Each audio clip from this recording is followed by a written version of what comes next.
하나님의 말씀입니다. 디모데전서 3장 14절에서 16절입니다.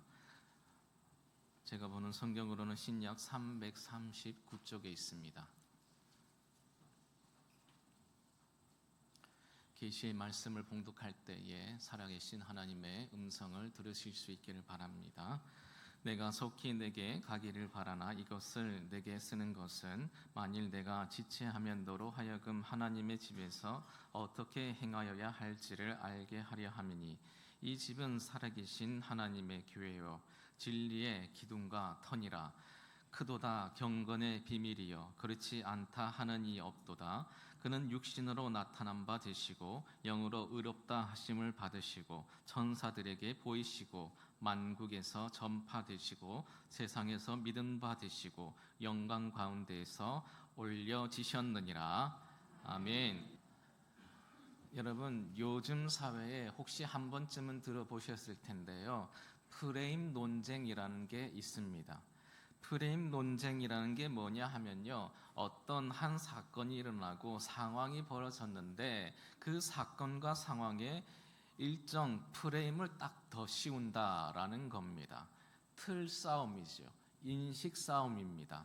더 씌워주면 많은 사람들이 다른 쪽으로 생각하지 못하는 거예요. 그 프레임만에 갇혀서 생각을 하게 되는 겁니다. 그러니까 어떤 프레임을 가지고 있느냐에 따라서 사건과 상황을 이해하는 방향, 방법이 달라지게 되는 거예요. 그것에 대한 반응이 틀려지고 자세가 결정되게 된다라는 겁니다. 그러니까 만약에 나쁜 프레임을 가지고 있다라고 한번 생각을 해보세요.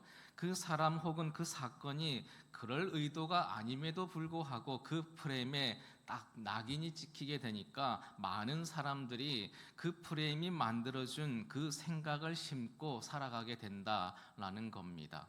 이것들을 정치인들이나 혹은 사회에서 일정 권력을 가지고 있는 사람들은 그 프레임 논쟁을 통해서 자기 프레임을 많이 알려주려고 시도를 하는 것을 볼 수 있어요.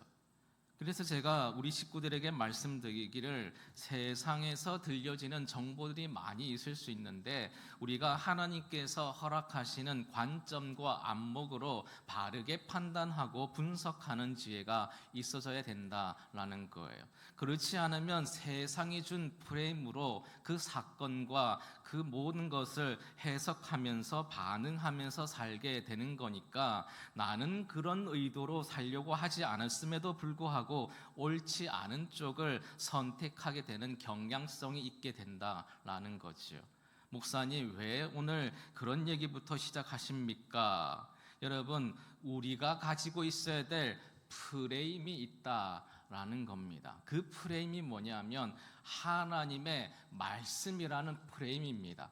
지금 사도 바울이 디모데와 디모데를 섬겼던 교회에게 이렇게 말씀하고 있는 거예요. 너로 하여금 하나님 집에서 어떻게 행하여야 할지를 알게 하려 합니다. 이렇게 말씀하고 있습니다. 그러니까 지금 바울이 디모데와 교회에게, 그리고 그 이후에 하나님을 믿는 사람들에게 하나님의 교회가 어떻게 행하여야 될지에 대한 하나님의 프레임을 전달해 주는 것이 오늘 성경의 말씀입니다. 그래서 제가 믿음은 뭐라고 얘기하느냐? 안경이다라는 것이죠. 믿음에는 해석이 중요하다라고 말씀드리는 그 이유는 우리가 하나님의 이 안경을 쓰지 않으시잖아요. 그러면 하나님이 주시지 않은 다른 안경을 쓰게 되는 겁니다. 세상이 주는 안경, 그것으로 교회를 바라보게 될 것이고 세상이 준 것으로 내 인생과 그리고 우리 가정을 바라보게 된다라고 하면 우리는 어떤 반응을 하게 되느냐 하면요, 세상이 준 것에 따라서 보면서 반응하면서 살아가게 된다라는 것이지요. 그래서 믿음이라는 것은 뭐냐 하면요, 교회에 출석하느냐, 예배 드리느냐, 그것이 아니라 이렇게 설명해 가야 된다라는 것입니다. 나는 내가 하는 모든 일에 하나님께서 주시는 안경을 쓰고 지금 바라보고 있는가?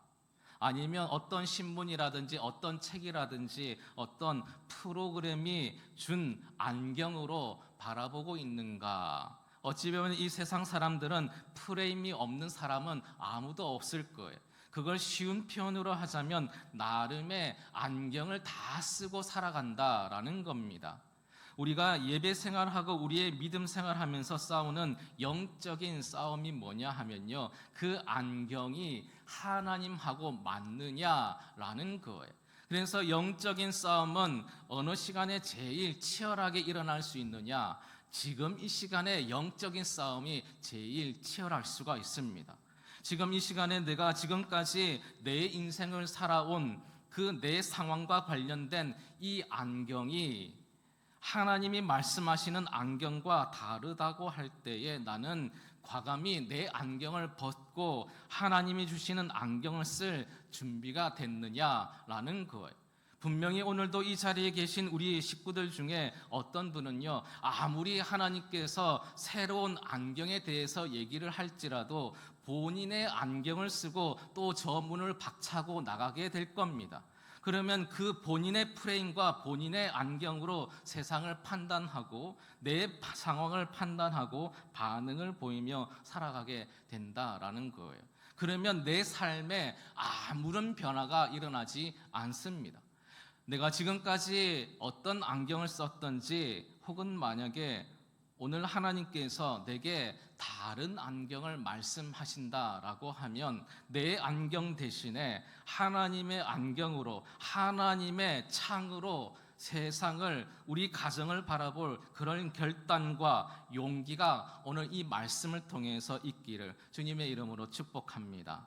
저는 여러분이 그 싸움에서 승리하시기를 주님의 이름으로 축복합니다. 오늘 본문이 주시는 핵심 메시지는 무엇인가? 그렇게 사도 바울이 교회가 어떻게 행하여야 될지를 말씀해 주고 싶은 그 내용 중에 본질적으로 갖고 있는 핵심의 메시지가 오늘 15절 말씀 후반부에 있습니다. 한번 보세요.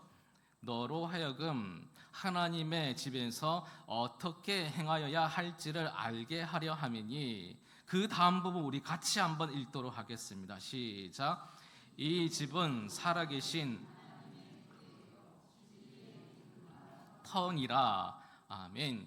교회에 대한 말씀을 아주 간략히 그러나 매우 중요하게 요약해주고 있습니다. 뭐라고 말씀하시느냐? 이 집은 살아계신 하나님의 교회요, 진리의 기둥과 터가 된다, 이렇게 말씀해 주시는 거예요. 그러니까 세 가지로 요약될 수가 있습니다. 교회는 뭐와 관련이 되어 있는가? 교회는 꼭 하나님과 관련된다라는 거예요.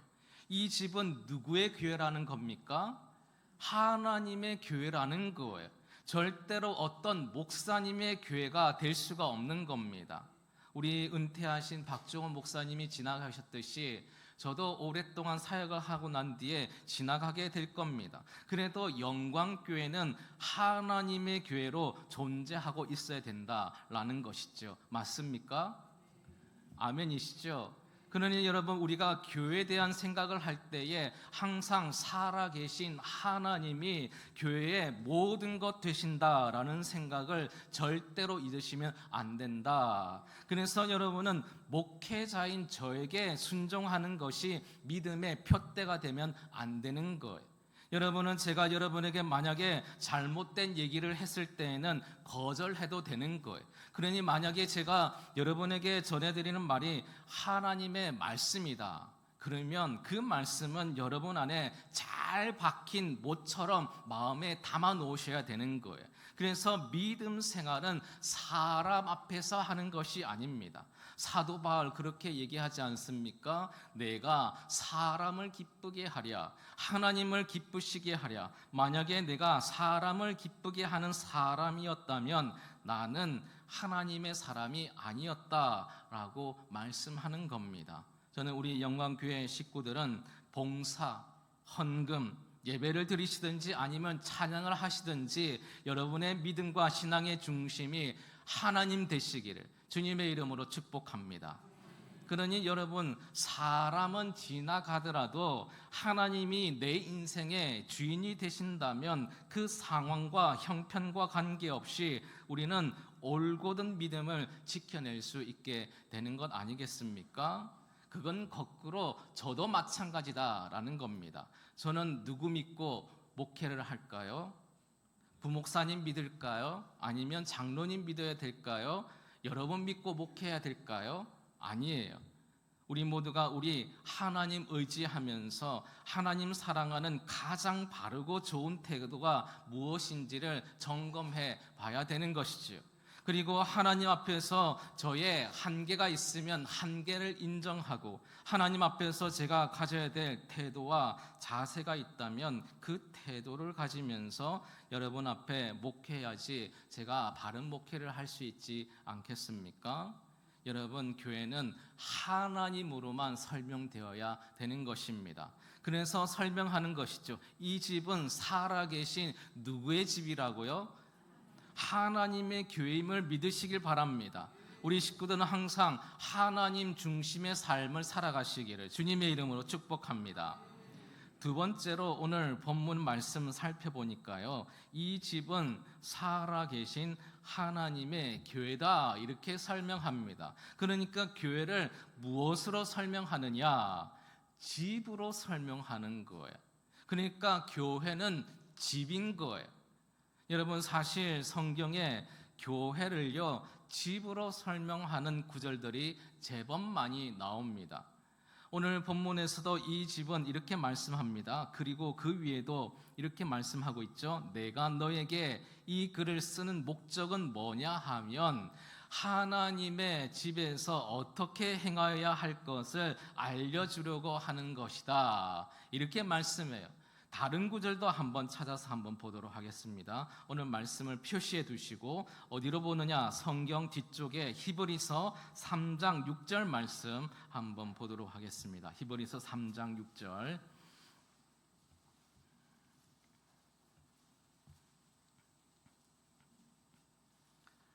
제가 읽습니다. 그리스도는 하나님의 집을 맡은 아들로서 그와 같이 하셨으니 우리가 소망의 확신과 자랑을 끝까지 굳게 잡고 있으면 우리는 그의 뭐라고요?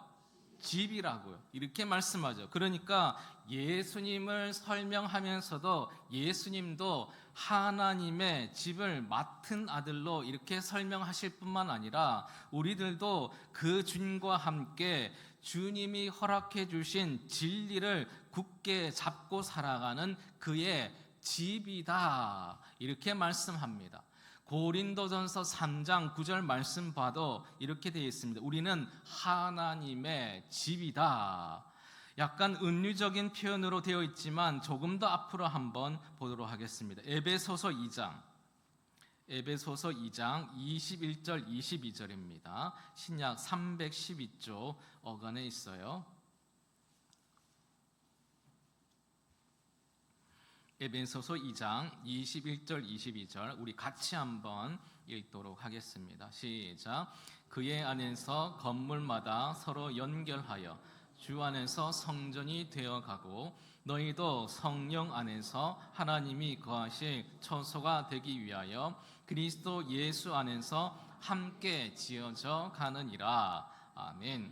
그의 안에서, 예수님 안에서 건물마다 성도 한 사람 한 사람마다 서로 연결하여 주 안에서 성전이 되어가고 너희도 성령 안에서 하나님이 거하실 처소가 된다고요.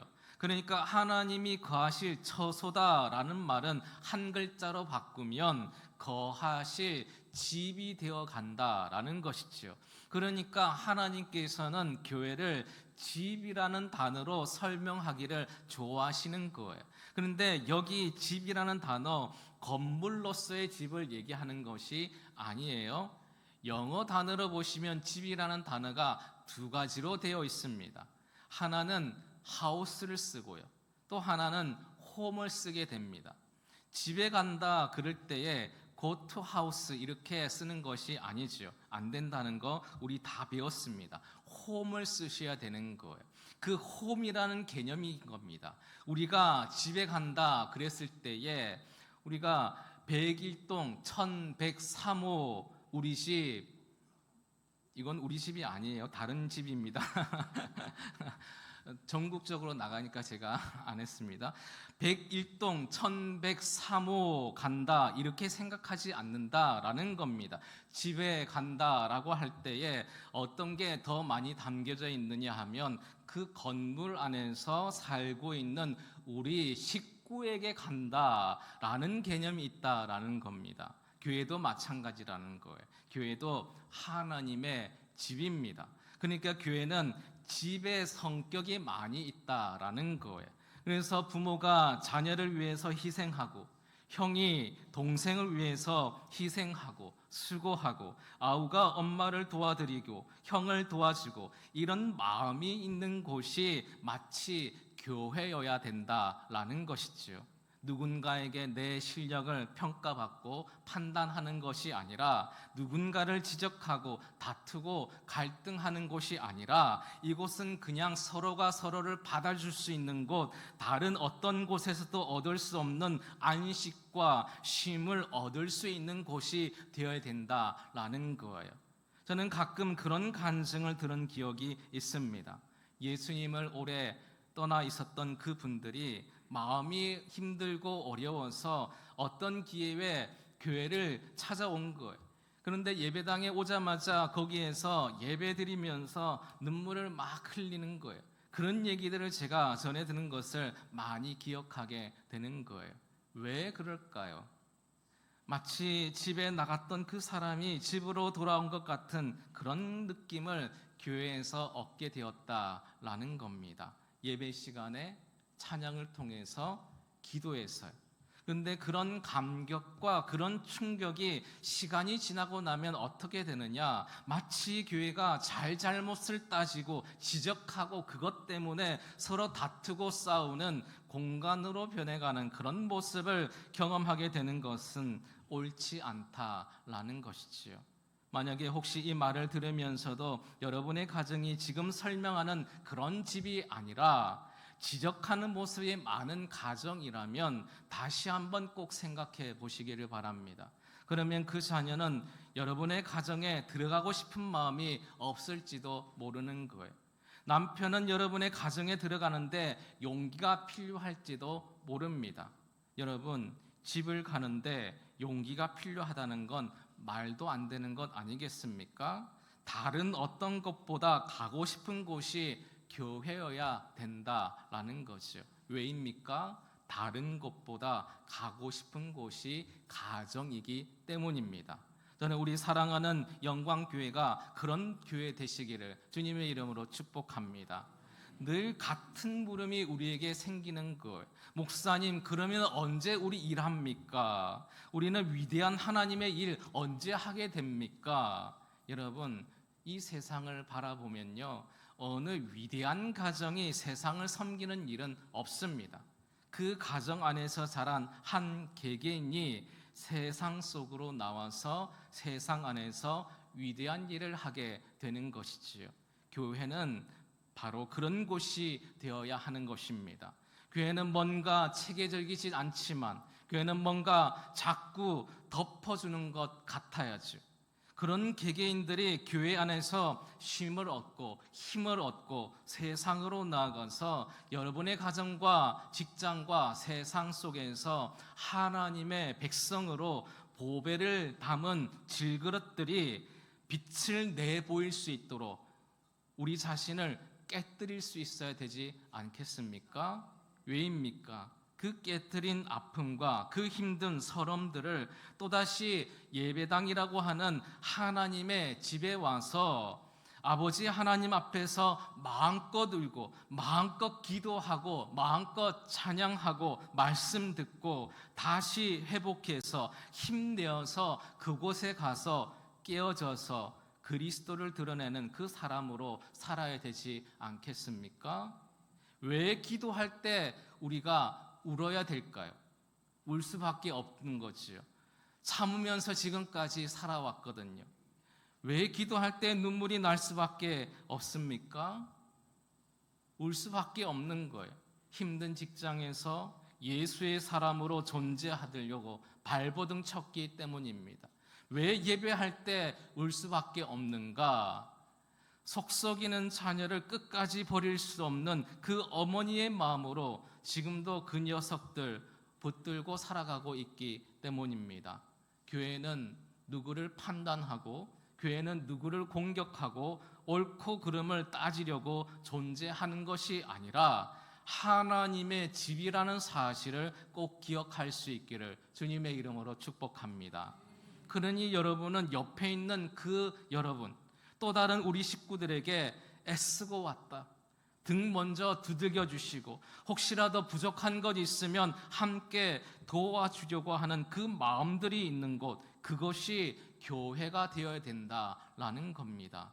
그래서 자꾸 하나님은 교회를 집이다, 회사가 아니다, 학원이 아니다, 마트다, 그렇게 표현하는 것이 아니라 너는 여기는 내 집이다, 이렇게 설명해주고 있는 거예요. 만약에 여러분이 우리 자녀들이 집을 그렇게만 좋아할 수 있다면 아마도 삐뚤어진 생각을 하기가 쉽지 않을 겁니다. 마음 둘 곳이 없는 우리 자녀들이 다른 길을 선택하는 것 아니겠습니까? 여러분, 세상이 어떻게든 흘러가든 교회는 하나님이 주시는 안경을 쓰셔야 되는 거예요. 교회는 하나님의 집이라는 사실을 꼭 잊지 마시기를 주님의 이름으로 축복합니다. 그리고 저희 교회가 그런 교회가 되기를 소망합니다. 그 집은 우리 모두가 같이 만들어 가야 되는 거예요. 부모도 노력해야 되고 자녀도 노력하면서 행복한 가정이 만들어지듯이 저도 애쓰고 여러분도 애쓰고 우리 장로님도 애쓰고 새 가족들도 우리 교회를 판단하려고 애쓰는 것이 아니라 이제 우리 교회 식구가 되었으니까 다 같이 한 식구가 되어서 행복한 교회, 행복한 아름다운 집을 만들어가는 아름다운 일이 있기를 주님의 이름으로 축복합니다. 세 번째 말씀 한번 보도록 하겠습니다. 오늘 교회에 대한 설명을 하시면서 이렇게 얘기하시는 거예요. 이 집은 살아계신 하나님의 교회요, 진리의 기둥과 터니라. 여러분, 기둥이 중요합니까? 아니면 진리가 중요합니까? 어려우면 둘 다 중요합니까? 여러분, 이런 거예요. 형용사와 명사가 있을 때에 명사는 기본적으로 중요합니다. 그렇죠. 그러나 형용사 때문에요, 좋아짐과 나빠짐이 결정될 수가 있습니다. 우리 집사님 이렇게 얘기했을 때에 명사로 예쁜 우리 집사님, 안 예쁜 우리 집사님 하는 순간 집사님은 똑같게 되는데 예쁘다고 한 말, 그것과 안 예쁘다고 한 말, 그 앞에 수식해 놓은 형용사 때문에 전혀 다른 성격이 되어지는 겁니다. 그렇듯이 교회는 기둥과 터라는 거예요. 뭐예요? 진리에. 그러니까 뭐가 중요한 겁니까? 진리가 중요한 거예요. 그러니까 하나님께서 사도 바울을 통해서 교회를 설명하실 때에 교회의 가장 중요한 것을 뭘로 설명했느냐? 진리로 설명하셨다라는 겁니다. 진리로. 그러니까 교회가 해야 될 가장 중요한 일이 뭔가? 예배를 통해서, 찬양을 통해서, 봉사를 통해서 드러내야 할 것이 무엇인지를 오늘 설명해 주고 있는 거예요. 그게 무엇입니까? 진리라는 거예요. 진리. 그래서 제가 사역하는 일 중에 제일 중요한 것은 그 진리를 여러분에게 잘 설명을 해 드리는 거예요. 여러분은 예배당에서 해야 되는 여러분의 사역 중에 제일 중요한 사역은 무엇이냐? 그 진리를 마음속에 담는 거예요. 오늘 설교 제목이 영광교회는 하늘의 영원한 가치를 담는 거룩한 그릇입니다 라고 정해드린 이유가 바로 이것입니다. 우리는 마치 하늘의 가치, 진리를 담은 그릇과도 같은 사람이 되어야 된다라는 것이지요. 오늘 주일에 우리가 함께 모인 이유, 하늘의 가치를 담고 돌아가려고요.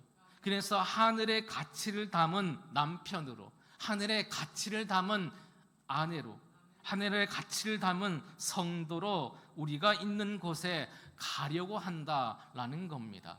그래서 나를 자꾸 제어해내고 하늘 가치가 내 말을 통해서, 내 생각을 통해서, 그리고 나의 행동을 통해서 드러나는 삶을 살아가는 그 삶의 목적과 방향이 우리에게 있어져야 된다라는 겁니다.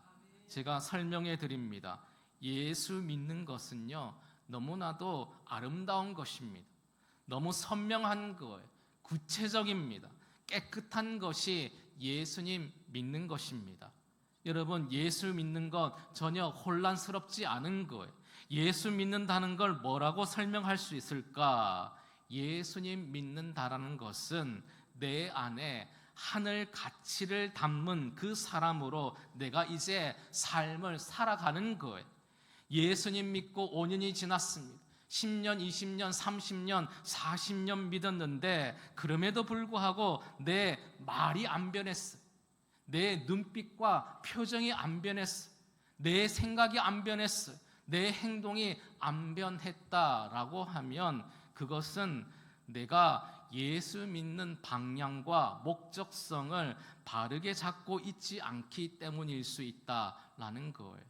교회는 진리의 기둥이자 터입니다. 교회는 하나님의 말씀이 있느냐 없느냐가 제일 중요한 거예요. 무슨 일이 있어도 하나님의 말씀을 지켜가야 되는 것이지요. 여러분은 무슨 일이 있어도 예배당 오시면 하나님의 말씀을 내 마음에 담고 돌아가시기를 바랍니다. 그래서 요한복음 17장 17절에 예수님께서 하나님께 기도하면서 이렇게 말씀하신 거예요. 그들을 진리로 거룩하게 하옵소서. 아버지의 말씀은 진리니이다. 하나님의 말씀이 진리다라는 거예요. 저희들은 하늘의 가치, 하나님의 말씀을 담은 그릇임을 믿고 살아갈 수 있기를 주님의 이름으로 축복합니다. 또 하나, 진리는 뭘 얘기할까요? 제가 요한복음을 설명할 때에 설명을 해드리는데 진리의 원형이 있다라는 겁니다. 그분이 예수 그리스도십니다. 여러분, 이 말씀을 한번 좀 찾아서 읽어보도록 하겠습니다. 요한복음 1장으로 한번 와보시기 바랍니다. 신약 141쪽 어간에 있습니다. 요한복음 1장 12절, 요한복음 1장 12절, 우리 한 목소리로 한번 읽을까요? 시작. 영접하는 자 곧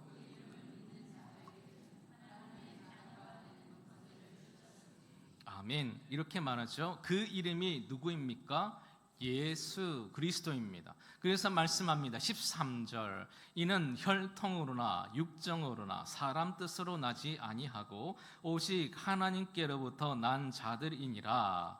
말씀이 육신이 되어 우리 가운데 거하시며 우리가 그의 영광을 보니 아버지의 독생자의 영광이요 은혜와 진리가 충만하더라.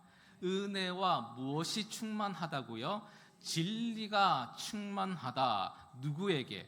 하나님의 독생자 그분에게. 그분이 예수 그리스도시죠. 그래서 요한복음 14장 6절 말씀 보시면 예수님께서 말씀하셨어요. 내가 곧 길이요 진리요 생명이니. 진리요 이렇게 말씀하시잖아요. 그러니까 교회가 진리의 기둥과 터라고 할 때에 첫째, 교회는 무엇을 담은 그릇이라고요?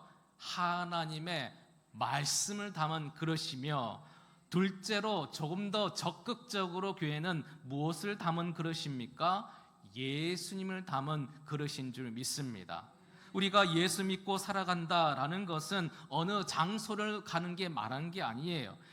예전에는 그랬지만 이제 그렇지 않습니다. 예수 믿는 것은 교회 가는 걸 얘기하는 것이 아니라 진리를 담은 거라고 설명하셔야 되는 거예요. 그렇다면 예수 믿는 것은 두 가지를 담고 있는 것이죠. 마음에 예수님을 담은 사람이 되어서 이제 내가 살아가는 거예요. 나는 예수를 담은 그릇이 된 거예요. 또 하나 그것을 실제적으로 구체적으로 우리 실생활에 적용할 때에 우리 안에 무엇을 담고 있습니까? 하나님의 말씀을 담은 그릇이 되어서 살아간다라는 겁니다. 이게 오늘 교회를 설명하는 하나님의 마음입니다. 사랑하는 영광교회 성도 여러분, 이제 또다시 이 예배가 마쳐지고 나면 우리가 가정으로 돌아가셔야 되는 거예요. 또 우리 직장으로 나가서 다른 분들을 만나야 합니다. 그때에 이 생각을 꼭 염두에 두시기를 바랍니다. 나는 하늘 가치를 담고 있는 사람이다. 내 안에 그 하늘 가치의 원형이신 예수님을 모시고 살아가는 사람이다. 그렇다면 내가 어떤 처신을 하면서 살아가야 되는가?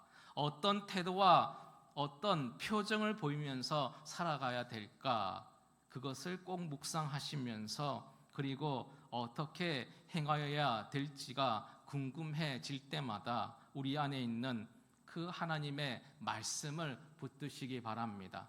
그 말씀에 순종하면서 살아가면 이 땅에 살아가는 동안에 하늘 가치를 담은 그릇답게 저와 여러분의 인생을 살기를 바라고, 끝내 주님께서 우리를 기쁘게 맞아주시는 그런 일들이 있기를 주님의 이름으로 축원합니다.